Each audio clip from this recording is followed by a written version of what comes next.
আমচুর দিয়ে রুই মাছের টক ঝোল। 5 পিস রুই মাছ নিয়েছি, নুন হলুদ মেখে নিয়েছি। এবার উনুনটা জ্বেলে কড়াটা বসালাম।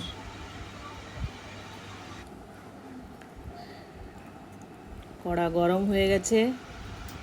এবার মাছগুলো ভাজার জন্য কড়াতে তেল দিলাম।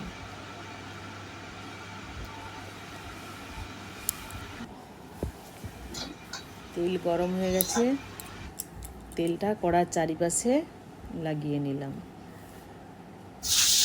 এবার মাছগুলো কড়াতে দিলাম,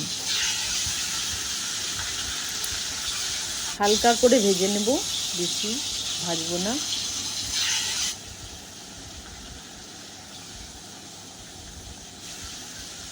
উল্টিয়ে নিলাম একটু।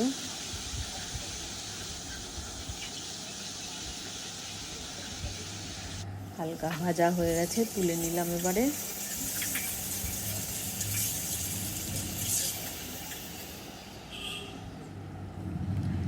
ওই কড়াতেই 1.5 চামচের মতো তেল দিলাম। জিরে ফোড়ন দিলাম, একটা শুকনো লঙ্কা ছিঁড়ে দিলাম, জল দিলাম। এবার হলুদ দিলাম,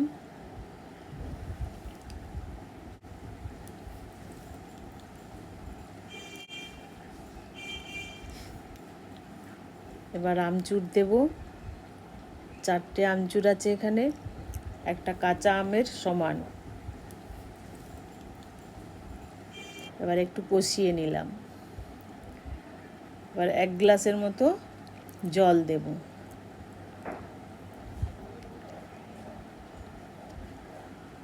এবার পরিমাণ মতো লবণ দেব।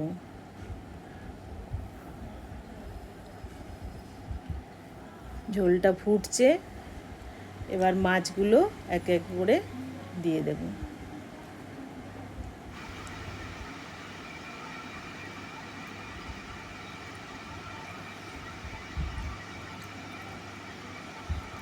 মাছগুলো দেওয়া হয়েছে, একটু হালকা করে নেড়ে নিলাম। এবার গ্যাসটা ফ্লেমটা একটু কমিয়ে দিলাম। এবার ঢাকা দিলাম।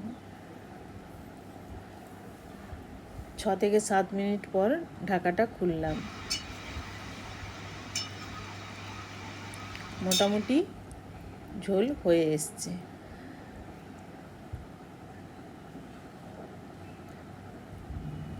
এবার কাঁচা লঙ্কা থেতো করে রাখা 1 চামচ দিলাম।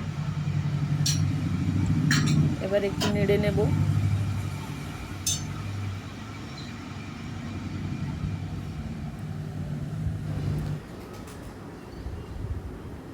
এবার ঢাকা দিয়ে গ্যাসটা বন্ধ করে দিলাম। 2 মিনিট পর ঢাকাটা খুললাম। এবারে অন্য একটা পাত্রে ঢেলে নিলাম। টক ঝোল কমপ্লিট।